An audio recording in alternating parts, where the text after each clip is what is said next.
Hello students, let's start the today's class with our topic coordination in plants। तो इसके पहले हमने देखा था कैसे कोऑर्डिनेशन ह्यूमन बींग्स में होता है, एनिमल्स के अंदर होता है। तो एनिमल्स और ह्यूमन बींग्स के अंदर तो हमने देख लिया था कि कोऑर्डिनेट करने के लिए, कंट्रोल करने के लिए बॉडी को या बॉडी की सारी एक्टिविटीज़ को सेंट्रल नर्वस सिस्टम पाया जाता है। किसमें? ह्यूमन बींग्स और एनिमल्स में। ठीक है। बट प्लांट्स के अंदर कोऑर्डिनेशन के लिए कौन रिस्पॉन्सिबल होता है वो हम इस टॉपिक में पढ़ेंगे। ओके, तो कोऑर्डिनेशन का मतलब, पहली बात क्या होता है? कोऑर्डिनेशन का मतलब होता है तालमेल। कोऑर्डिनेशन का मतलब क्या होता है? तालमेल। अब किन चीज़ों के बीच में तालमेल? जैसे अगर हम हमारी बॉडी के बारे में बात करें तो जब हम चलते हैं तो हमारे आँख, नाक, कान और हमारी बॉडी की मसल्स, ये सब साथ में मिलकर काम करती हैं, तभी हम चल पाते हैं। ठीक है। तो इन सब के कोऑर्डिनेशन से, इन सब के कोऑर्डिनेशन से हम चल पाते हैं। ठीक है।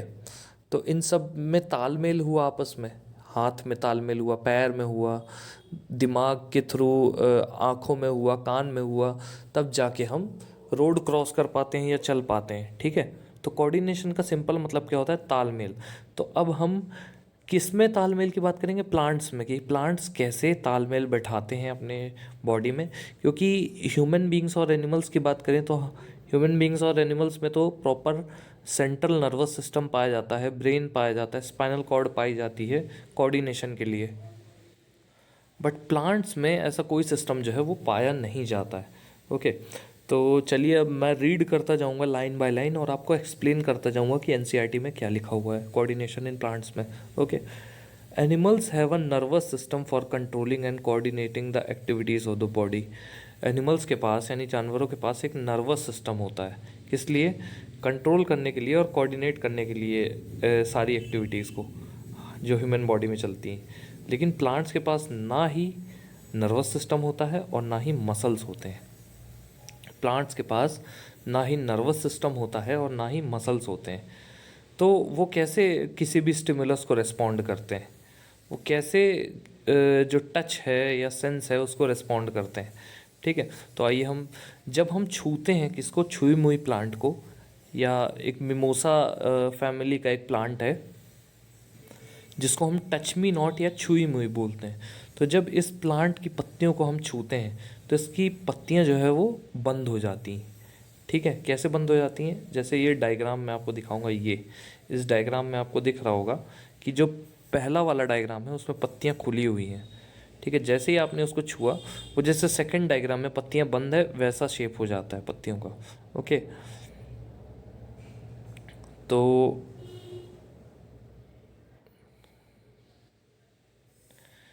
ये कैसे होता है? ये देखिए, ये सारी चीज़ें जो हैं वो वाटर के मूवमेंट से होती हैं। ठीक है। वाटर जैसे पत्तियों में ज़्यादा भरा रहता है, तो जब वो मूव करता है ब्रांचेस की तरफ तो पत्तियां जो हैं वो बंद हो जाती हैं। ओके, तो जैसे ही हम छूते हैं तो वाटर जो है वो तेज़ी से मूव करता है ब्रांचेस की तरफ। ठीक है।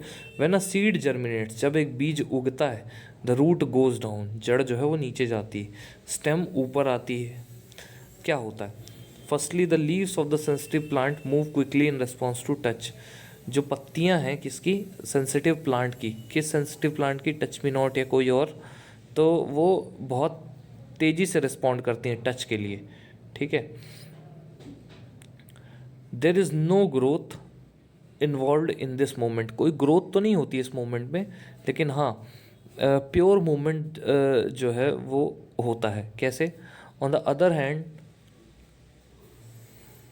The directional movement of a seedling is caused by growth. अब दूसरी तरफा देखा जाए तो जो डायरेक्शनल मूवमेंट है, मतलब डायरेक्शन, जैसे पत्तियां बंद हो रही थी तो जिस डायरेक्शन में बंद हो रही थी वो किसके थ्रू होता है? ग्रोथ के थ्रू होता है। If it is prevented from growing, अगर इसको रोक लिया जाए उगने से, it will not show any movement, तो ये किसी भी तरह की मूवमेंट नहीं दिखाएगा। So plant show two different types of movement. Plant में दो तरह की मूवमेंट होती है, एक जो ग्रोथ पर डिपेंड होती है और एक जो ग्रोथ पर डिपेंड नहीं होती। ठीक है। दो तरह की मूवमेंट कौन कौन सी होती है, एक मूवमेंट जो ग्रोथ पे डिपेंडेंट होती है और दूसरी जो ग्रोथ पे डिपेंडेंट नहीं होती। ठीक है, अगला टॉपिक है हमारा इमीडिएट रिस्पॉन्स टू स्टिमुलस। कैसे कोई भी स्टिमुलस आए, चाहे वो टच हो, चाहे स्मेल हो, चाहे हियरिंग हो, तो उसके लिए इमीडिएट रिस्पॉन्स कैसे आता है। Let us think about the first kind of movement that of the sensitive plant. सबसे पहले हम सेंसिटिव प्लांट के मूवमेंट के बारे में गौर करते हैं। Since no growth is involve, किसी तरह की कोई ग्रोथ नहीं होती इस प्लांट में, लेकिन मूवमेंट होता है। मतलब जब आप छूते हैं छुई मुई को तो कोई ग्रोथ नहीं होती, लेकिन मूवमेंट होता है। मैंने आपको ग्रोथ और मूवमेंट के बीच में डिफरेंस बता के रखा है कि जो ग्रोथ होती है वो इरिवर्सिबल होती है। मतलब एक कोई अगर इंसान है या कोई भी लिविंग थिंग है, वो अगर ग्रो कर गई तो वापस से अपने ओरिजिनल शेप में नहीं आ पाएगी। How does the plant detect the touch and how do the leaves move in response. कैसे प्लांट उस टच को डिटेक्ट करते हैं और कैसे जो पत्तियां हैं वो रिस्पॉन्स में मूव होती हैं। ठीक है, चलिए अब हम इसके बारे में पढ़ते हैं। If we think about where exactly the plant is touched, अगर हम ये सोचें कि प्लांट कहाँ छुआ गया है और कौन सा पार्ट जो है प्लांट का वो मूव हो रहा है, तो ये एक अपेरेंट मूवमेंट है, यानी ये झट से हो जाती है। Happens at a point different from the point of touch. और ये मूवमेंट कहाँ से चालू होती है, वहाँ से नहीं जहाँ पर आपने छुआ है, जबकि वहाँ से जहाँ पर आपने नहीं छुआ है। कैसे, अभी हम पढ़ते हैं उसके बारे में। So information that touch has occurred must be communicated. तो अगर जहाँ हमने छुआ है वहाँ से मूवमेंट चालू नहीं होता है, दूसरी जगह से चालू होता है, तो वो इन्फॉर्मेशन कहीं ना कहीं पहुँचाई गई है दूसरी जगह में। The plant also use electrical chemical means to convey this information. अब जो प्लांट्स हैं वो इलेक्ट्रिकल और केमिकल मींस दोनों यूज़ करते हैं इस इंफॉर्मेशन को एक सेल से दूसरे सेल पहुंचाने के लिए। यानी एक प्लांट सेल से दूसरे प्लांट सेल में इंफॉर्मेशन पहुंचाने के लिए वो इलेक्ट्रोकेमिकल मींस का यूज़ करते हैं। मतलब इलेक्ट्रिकल सिग्नल तो जाती हैं, केमिकल सिग्नल भी जाते हैं। But unlike in animals there is no specialised tissue in plants. पर जैसे एनिमल्स में होता है वैसा प्लांट्स में नहीं होता है। एनिमल्स में प्रॉपर ब्रेन होता है, न्यूरॉन्स होते हैं, नर्व्स होती हैं जिसके थ्रू इन्फॉर्मेशन को कैरी किया जाता है, बट प्लांट्स में ऐसा नहीं होता है। ठीक है, प्लांट्स में ऐसा नहीं होता है। प्लांट्स में क्या होता है कि प्लांट्स में इलेक्ट्रिकल और केमिकल मैसेजेस दोनों जाते हैं। ठीक है, प्लांट्स में इलेक्ट्रिकल और केमिकल मैसेजेस दोनों ट्रेवल करते हैं, जिसकी मदद से प्लांट के अंदर जो मूवमेंट है वो हो पाती है। ठीक है, some cells must change shape in order for movement to happen. कुछ सेल्स का शेप चेंज होना चाहिए ताकि मूवमेंट हो सके।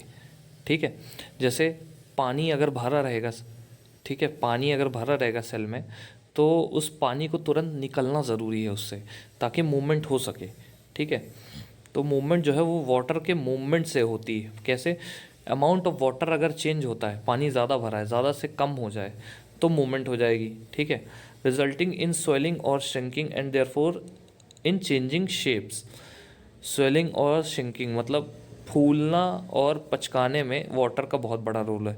वाटर अगर भरा रहेगा तो फूली रहेगी प्लांट सेल, और वाटर अगर निकल जाएगा तो प्लांट सेल भी पचक जाएगी। अब मूवमेंट ग्रोथ के कारण कैसे होता है ये देखते हैं। तो ग्रोथ के कारण मूवमेंट मैं आपको सिंपली बता दूं, जैसे आप किसी बीज को गड़ाते हैं ज़मीन के नीचे, तो उस बीज से जो पौधा निकलता है that is growth.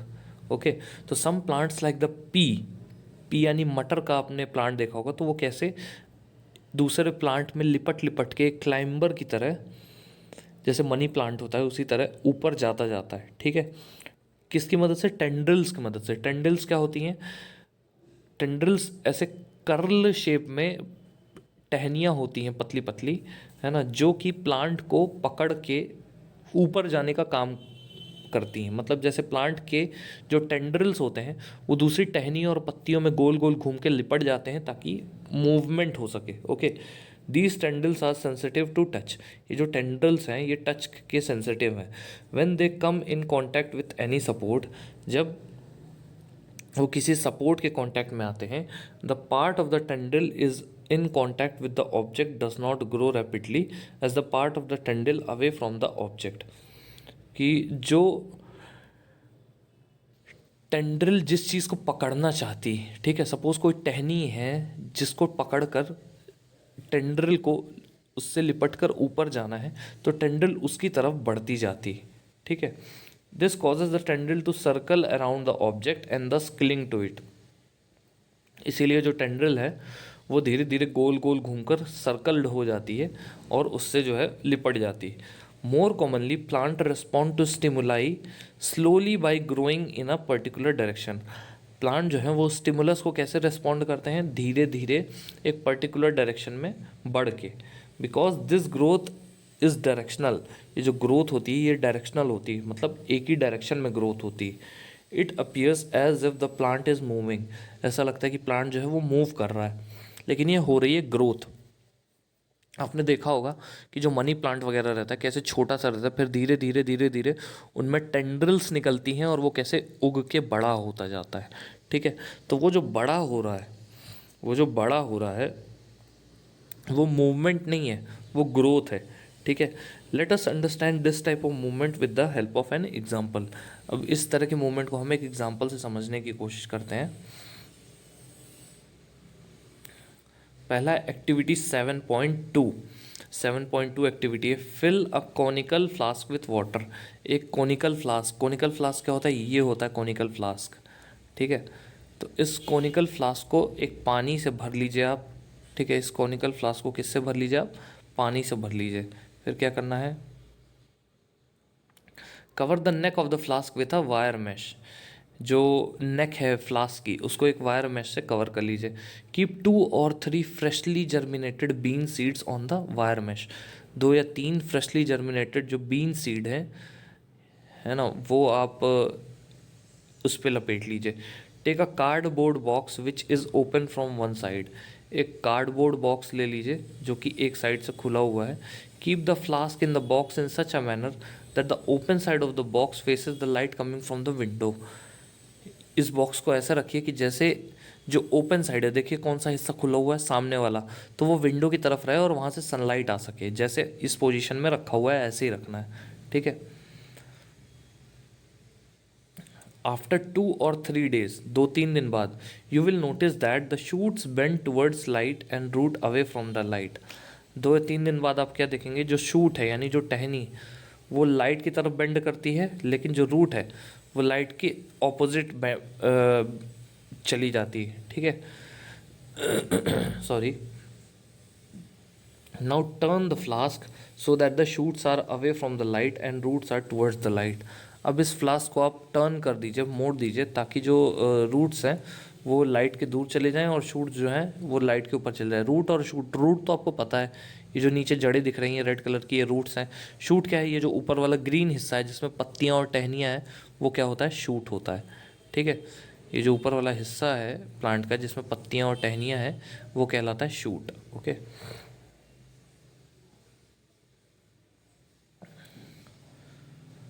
Now turn the flask so that the shoots are away from the light and roots towards the light. Leave it undisturbed in this condition for few days. कुछ दिन तक undisturbed रख दीजिए इसको। Have the old parts of the shoot and the root change direction. जो पुराने parts हैं shoot के और रूट के, इसकी डायरेक्शन बदल गई है क्या? Are there differences in the direction of new growth. क्या जो नई ग्रोथ हो रही है प्लांट में उसकी डायरेक्शन में कोई डिफरेंस है? What can we conclude from this activity. इस एक्टिविटी से क्या कंक्लूड किया जा सकता है? Environmental triggers such as light or gravity will change the direction that the plant grows in. Light और ग्रेविटी जो है, ग्रेविटी जो है, जो ग्रेविटी के अगेंस्ट मूवमेंट होती है वो नेगेटिव जियोट्रॉपिक मूवमेंट होती है, और जो ग्रेविटी की तरफ मूवमेंट होती है वो पॉजिटिव जियोट्रॉपिक मूवमेंट होती है, ठीक है।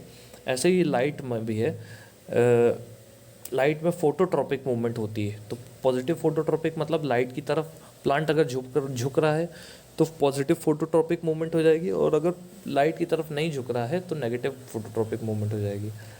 Environmental triggers such as light or gravity will change the direction that plant parts grow in. These directional or tropic movement can either towards the stimulus or away from it. So in two different kinds of phototropic movement, shoots respond by bending towards light while roots respond by bending away from it. इस तरह के movement में आप एक चीज़ देखेंगे कि जो root है यानी जो पत्तियां हैं, सॉरी जड़ें हैं, जो रूट है जो वो लाइट के ऑपोजिट जाती हैं और जो पत्तियां और टहनियाँ वो लाइट की तरफ जाती हैं। तो इस तरह के मूवमेंट को क्या बोलते हैं? Positive phototropic movement. तो how does this help the plant? कैसे ये प्लांट को मदद करता है?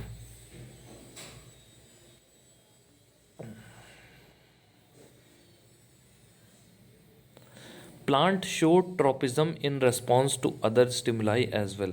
प्लांट ट्रोपिज्म शो करता है। ट्रोपिज्म मतलब मूवमेंट। किस तरफ मूवमेंट? अगर अर्थ की तरफ मूवमेंट यानी नीचे धरती के जाता जा रहा है तो पॉजिटिव जियोट्रॉपिक मूवमेंट है, और धरती से ऊपर जा रहा है तो नेगेटिव जियोट्रॉपिक मूवमेंट है। ओके। और दूसरे स्टिमुलाइज यानी टच से जो भी मूवमेंट वगैरह होता है उसकी बात कर रहा है। The roots of the plant always grow downwards. जो जड़ें हैं वो हमेशा नीचे की तरफ जाती हैं। कोई भी पौधा आप लगाएंगे तो उसकी जड़ जो है वो ज़मीन के नीचे ही जाएगी। वाइल द शूट्स यानी जो टहनी वाला हिस्सा है, जो पत्तियों वाला हिस्सा है, वो ऊपर की तरफ जाता है। ठीक है। This upward and downward growth of the shoot and the root respectively in response to the pull of earth और gravity is obviously geotropism. Geotropism क्या है? यही कि अर्थ की तरफ जाना और अर्थ से दूर जाना, यही जियोट्रॉपिज्म है। जो अर्थ की तरफ जाने वाले पेड़ हैं वो पॉजिटिवली जियोट्रॉपिक हैं, और जो अर्थ से दूर जा रहे हैं वो नेगेटिवली जियोट्रॉपिक हैं। If hydro means water and chemo means chemicals. Hydro अगर वाटर है और कीमो केमिकल्स है, तो जो हाइड्रोट्रोपिज्म और कीमोट्रोपिज्म है वो क्या होगा? तो हाइड्रोट्रोपिज्म मतलब पानी की तरफ मूवमेंट, कीमोट्रोपिज्म मतलब केमिकल्स की तरफ मूवमेंट। ठीक है। Can we think of examples of these kind of directional growth movement? One example of chemotropism is the growth of pollen tubes towards ovules. एक कीमोट्रोपिज्म का एक एग्जांपल है कि जो पॉलन ट्यूब्स उगने लगती हैं। कैसे पॉलन ट्यूब्स उगने लगती हैं? जो पॉलन ग्रेन ओवरी में गिरता है, यानी जो फ्लावर के उस पर गिरता है, क्या बोलते हैं, स्टिग्मा या स्टाइल में, तो वो ऊपर से क्या कर देता है, ऊपर से एक ट्यूब बना लेता है जो कि ओवरी तक जाती है। ठीक है। वो मैं आपको डायग्राम बना के बताऊंगा, तो उसकी बात कर रहा है। ठीक है। तो इसके बारे में हम पढ़ेंगे जो reproductive process of living organism है उसमें। ठीक है। Let us now once again think about how information is communicated in the bodies of multicellular organism. एक बार हम फिर से सोचने की कोशिश करते हैं, रिपीट करते हैं कि कैसे जो इन्फॉर्मेशन है यानी कोई भी जानकारी है, चाहे वो केमिकल इन्फॉर्मेशन हो, चाहे वो इलेक्ट्रिकल इन्फॉर्मेशन हो, कैसे वो एक लिविंग ऑर्गेनिज्म से दूसरे लिविंग ऑर्गेनिज्म की तरफ जाती है। The movement of the sensitive plant in response to touch is very quick. जो मूवमेंट होता है किसी सेंसिटिव प्लांट का, तो वो टच के रिस्पॉन्ड में बहुत ही तेज़ होता है। The movement of sunflowers in respond to day और नाइट। जो सनफ्लावर का मूवमेंट होता है सूरज की तरफ, इसीलिए उसको सूरजमुखी बोलते हैं, क्योंकि वो सूरज की तरफ ही मूवमेंट करता है। On the other hand is quite slow. Growth related movement of the plant will never be slower. तो जो ग्रोथ रिलेटेड मूवमेंट है वो और स्लो होती जाती है। इवन इन एनिमल बॉडीज़, जो एनिमल बॉडीज़ होती हैं यानी जानवरों की जो बॉडीज़ होती हैं, there are carefully controlled direction to growth. बहुत सारी डायरेक्शन ऐसी होती हैं जो कि बहुत केयरफुली कंट्रोल की जाती हैं। ठीक है।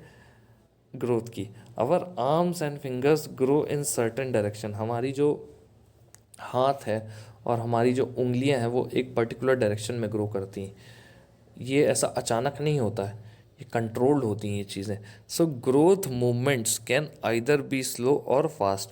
तो जो ग्रोथ रिलेटेड मूवमेंट होती हैं वो या तो स्लो होती हैं या फास्ट होती हैं।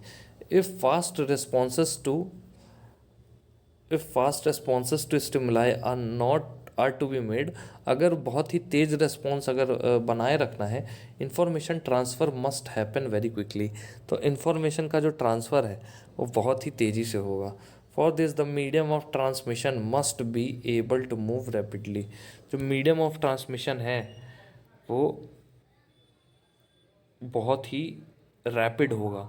ठीक है। तो एनिमल बॉडीज़ में क्या होता है, केयरफुली कंट्रोल डायरेक्शन रहता है ग्रोथ का। मतलब ऐसा नहीं होता कि एक उंगली ज़्यादा बढ़ गई, एक उंगली कम बढ़ी, या फिर एक हाथ की 5 उंगलियां बढ़ गई और एक हाथ की उंगलियां छोटी रह गई, एक हाथ बढ़ गया एक हाथ छोटा रह गया, एक पैर बढ़ गया एक पैर छोटा रह गया, ऐसा नहीं होता है। कंट्रोल्ड मूवमेंट्स होती हैं, मतलब सारी की सारी मूवमेंट एक हद तक होती हैं, उसके बाद ना हाथ बढ़ता है ना पैर बढ़ता है, पूरी बॉडी 20 या 25 साल तक बढ़ती है, उसके बाद पूरी मूवमेंट जो है वो कंट्रोल्ड हो जाती है। ठीक है।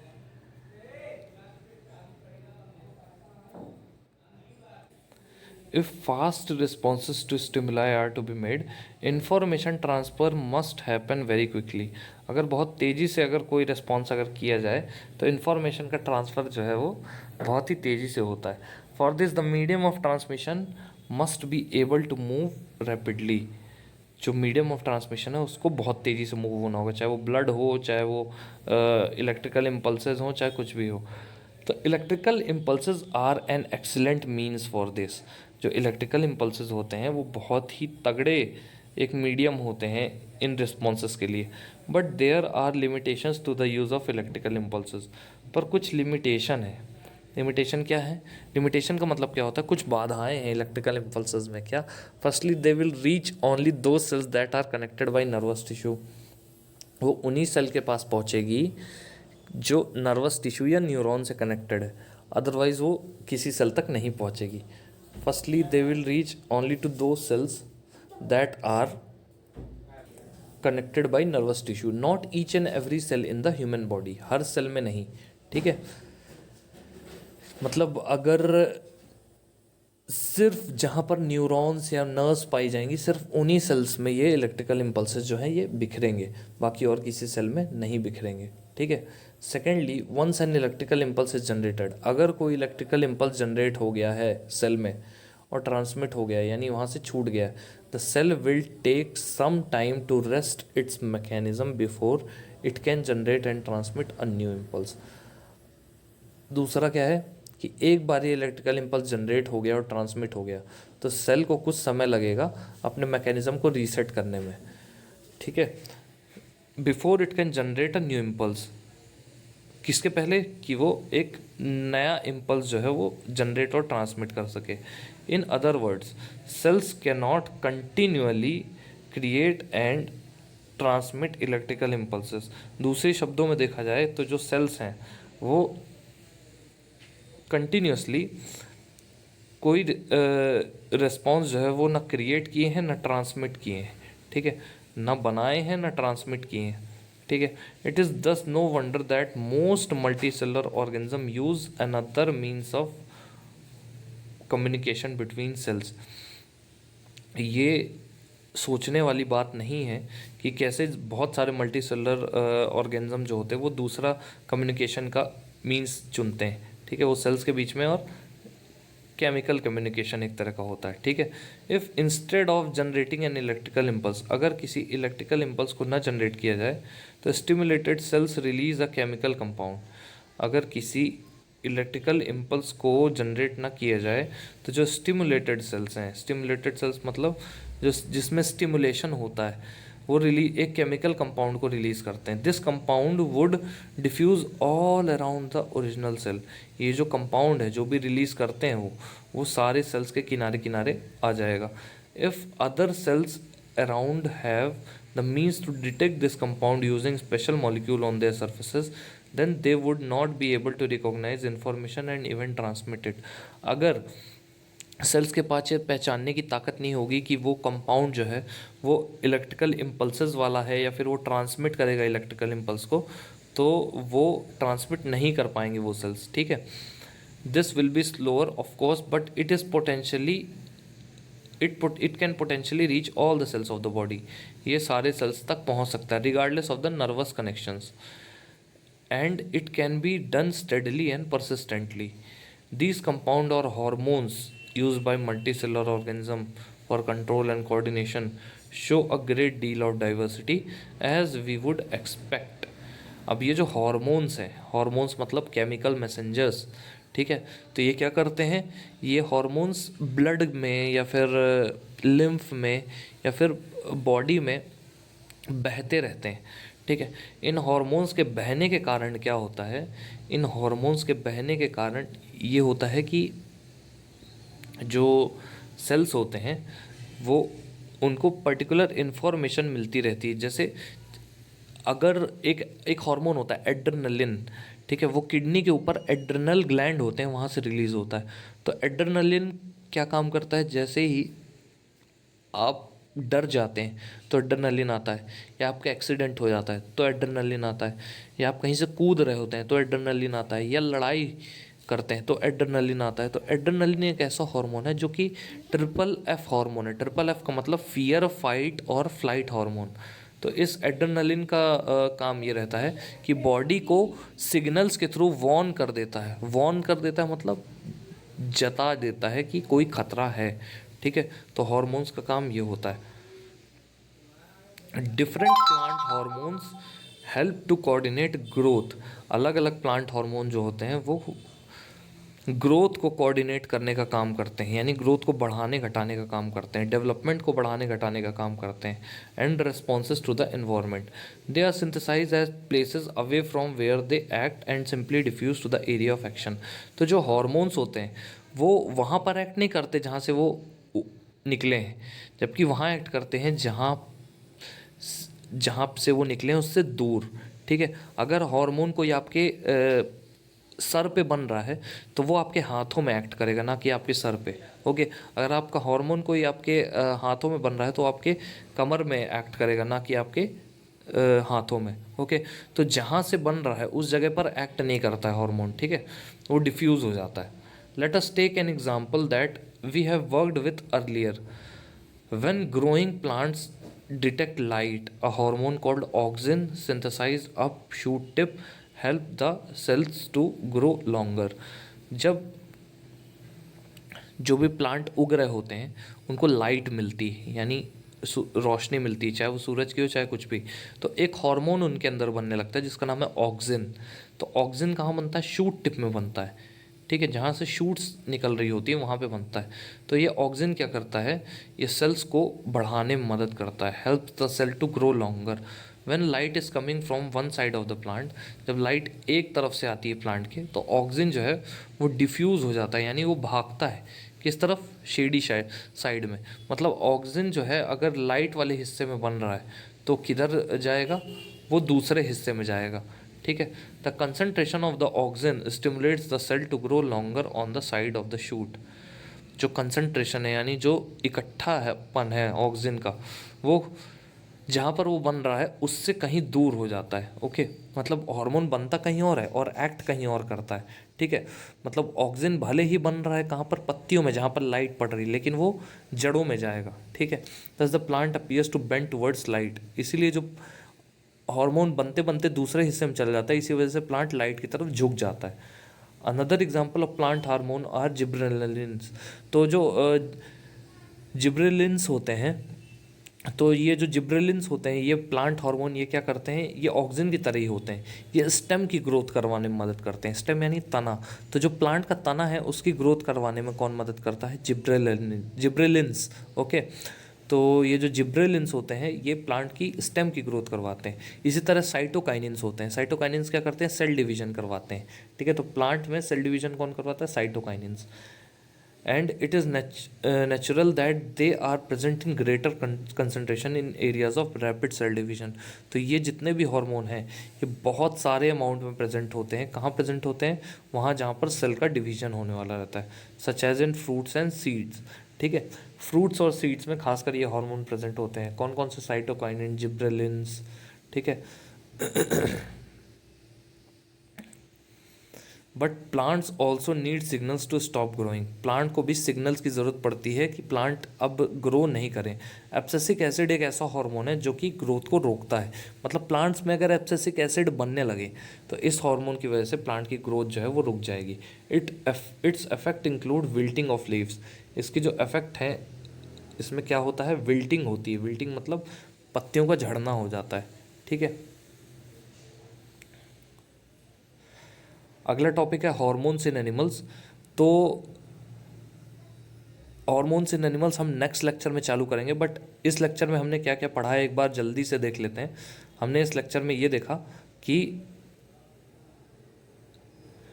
प्लांट्स में कैसे कोऑर्डिनेशन होता है। तो प्लांट्स में कोऑर्डिनेशन होता है हॉर्मोन्स की मदद से, ठीक है। तो हॉर्मोन्स ऐसी चीज़ें होती हैं जिनकी मदद से प्लांट्स में कोऑर्डिनेशन होता है, ठीक है। कभी कभी वाटर के थ्रू भी मूवमेंट होता है प्लांट में, ठीक है। इमीडिएट रिस्पॉन्स टू स्टिमुलस, तो कैसे ही छुई मुई को छूने से उसकी पत्तियां बंद हो जाती है, तो ये तो वाटर का मूवमेंट था, ठीक है। या फिर लाइट का मूवमेंट देखा जाए तो जैसे सनफ्लावर है तो वो सन की तरफ जाता है, ठीक है। और अगर किसी प्लांट को आप इस पोजीशन में रख दें, मतलब अगल बगल से लकड़ी से कवर कर दें और सामने का हिस्सा सिर्फ खुला रहे और विंडो से सनलाइट आए, तो आप समझ जाइएगा कि प्लांट जो है वो सनलाइट की तरफ बेंड कर जाएगा। तो ये भी एक तरह का मूवमेंट है। ये कौन सा मूवमेंट है? ये फोटोट्रॉपिक मूवमेंट है, ठीक है। प्लांट्स में जियोट्रॉपिक मूवमेंट भी होता है, ओके। तो ये सब मूवमेंट हो गए ग्रोथ के कारण। कौन कौन से? फोटोट्रॉपिक और जियोट्रॉपिक। जियोट्रॉपिक मूवमेंट क्या हो गया? जब प्लांट को आप गड़ाते हैं बीज को, तो जड़ें नीचे चली जाती हैं और तना ऊपर चला जाता है। तो जो तना है यानी स्टेम जो ऊपर जा रहा है पत्तियों को लेकर के, तो वो नेगेटिव जियोट्रॉपिक मूवमेंट शो कर रहा है, और जो रूट है वो पॉजिटिव जियोट्रॉपिक मूवमेंट शो कर रही है। पॉजिटिव जियोट्रॉपिक क्यों? क्योंकि वो नीचे जा रही है अर्थ की तरफ, ठीक है। तो गाइज़ ये था आज का लेक्चर। और देखिए कुछ चीज़ें समझने में ज़रूर मुश्किल होगी आपको, तो बार बार एनसीईआरटी को रीड करिएगा। जिस जिस भी लाइन में आपको डाउट लगे प्लीज़ मेरे से पूछिएगा, मैं आपको क्लियर करता जाऊंगा, ओके। सो घर पर रहिए, सेफ़ रहिए। That's all for now guys, thank you so much.